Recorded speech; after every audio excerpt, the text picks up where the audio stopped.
Fortune estates 22 లక్షలకే 3 BHK simplex villa. వివరాలకు ఈ numbers ని సంప్రదించండి. అందరికీ నమస్కారం.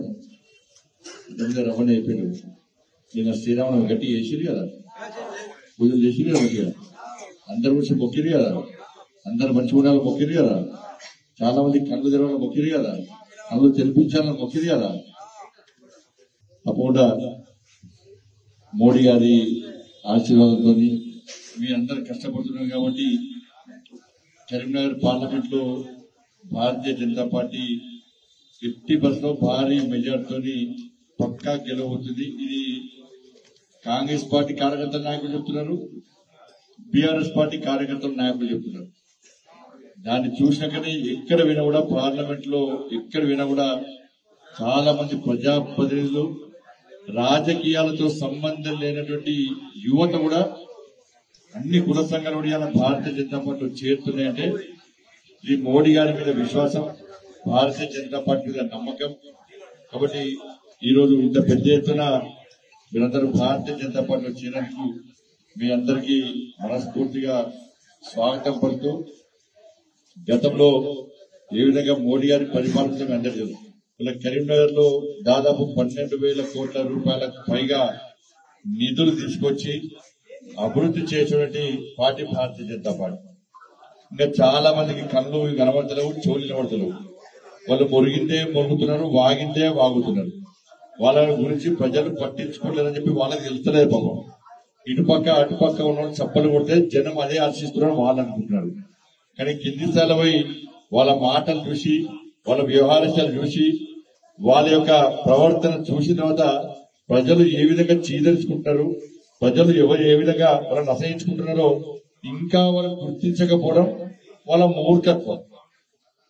కాబట్టి ఇవాళ కరీంనగర్ ప్రజలందరూ కూడా ఒక మంచి తీర్పు ఇవ్వబోతున్నారు. కాంగ్రెస్ పార్టీ అభ్యర్థి మీకు ఎప్పుడైనా కలిసింది ఎవరైనా చూసిందంటే మీకు ఎవరో తెలుసా? మీకు కాంగ్రెస్ పార్టీ అభ్యర్థిని కరీంనగర్ పార్లమెంట్ లో ఎప్పుడైనా చూసిర్రా? ఆయన ఎవరో మీకు తెలుసా? బీఆర్ఎస్ పార్టీ అయినా అప్పుడు ఎవరైనా మళ్ళీ ఇప్పుడు పడతాడు. ఆయన ఏం చేయకుండా అన్ని చేస్తా చెప్పుకుంటాడు. ఆయన ఏం చేయకుండా అన్ని ఆయనే చేస్తా చెప్పుకుంటాడు. ఆయన అన్ని చేసేందుకు పోయినసారి ఎన్నికలు ఎందుకు చెప్పుకోలే? కాబట్టి ఆయన మొత్తం అబద్ధాలు చెప్పడానికే ఆయన చాలా పెద్ద మేధావి. ఆయన చాలా పెద్ద మేధావి. ఆయన ఏం సాధించకుండా మనం చేసే అన్ని కూడా ఆయన ఏం చెప్పుకోవడానికి సగం టైం అంతా పోతుంది. ఆయన పార్టీ కార్యకర్తలే ఆయన పెట్టే సమావేశానికి వస్తలేరు. ఆయన వాళ్ళ పార్టీ కార్యకర్తలే గుర్తుపడతలేరు, ఆ కార్యకర్తలను ఈయన గుర్తుపడతలేడు. కాబట్టి వీళ్ళిద్దరు కూడా ఎలక్షన్ టు ఎలక్షన్, ఎలక్షన్లు వచ్చినాయంటే మనకు కనబడతారు, ఎలక్షన్లో ఓడిపోయాక మళ్ళీ వ్యాపారాలు చేసుకుంటారు, మళ్ళా పైసలు సంపాదించుకుంటారు, మళ్ళా ఎన్నికలు రాగానే మళ్ళా ఖర్చు పెట్టి మళ్ళీ పోటీ చేస్తారు. టికెట్ పైసలు ఖర్చు పెట్టి టికెట్ తీసుకుంటారు, పైసలు ఖర్చు పెట్టి ఎన్నికల్లో గెలవాలనుకుంటారు. ఏ రోజైనా ఈ ఇద్దరు నాయకులు ఎప్పుడైనా రైతుల ఉద్యమంలో పాల్గొన్నారా? కోడిపూల సమస్యల గురించి మాట్లాడినా, రైతుల రుణమాఫీ గురించి మాట్లాడినా, రైతులు నష్టపోతే ఏ రోజున వచ్చి రైతులను పరామర్శించినా, ఏ రోజున దళితుల గురించి మాట్లాడినా, ఏ రోజున బీసీల గురించి మాట్లాడినా, ఏ రోజున అగ్రవర్ణంలో పేదల రిజర్వేషన్ అమలు చేయాలని మాట్లాడినా, ఏ రోజున ఉద్యోగస్తుల గురించి మాట్లాడినా, ఏ రోజున నిరుద్యోగ సమస్య మీద ఫైట్ చేసిరా, ఏ రోజున ఏ ప్రజా సమస్యల మీద ఫైట్ చేసిరా? ఎక్కడ ఫైట్ చేయలేదు. వీళ్ళ మీద ఆయన ప్రజా ఉద్యమాలు చేసే కేసులు వీళ్ళ మీద ఉన్నాయా? వీళ్ళు ఎప్పుడైనా లాఠీ దెబ్బలు తిన్నారా? వీళ్ళు ఎప్పుడైనా ప్రజా సమస్యలో జైలుకు వెళ్ళరా?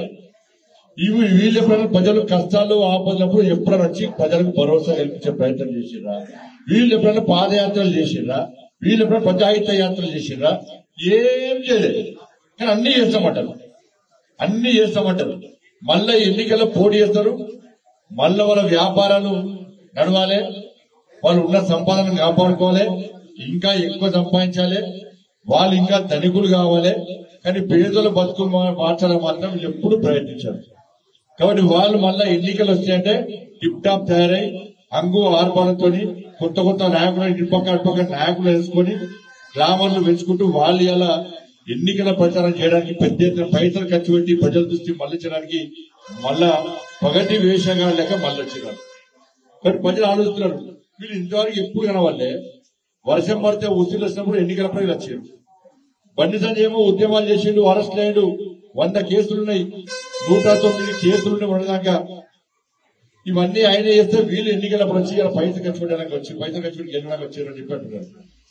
ఇలా బీఆర్ఎస్ పార్టీ ఎన్నికల హామీలు ఇచ్చి ఏ విధంగా మోసం చేసిందో దానికి మన అసెంబ్లీ ఎన్నికలకు గుణపాఠం చెప్పారు. సుమన్ టీవీలో మీ పర్సనల్ అండ్ బిజినెస్ ప్రమోషన్స్ కోసం కింది నెంబర్కి కాంటాక్ట్ చేయండి.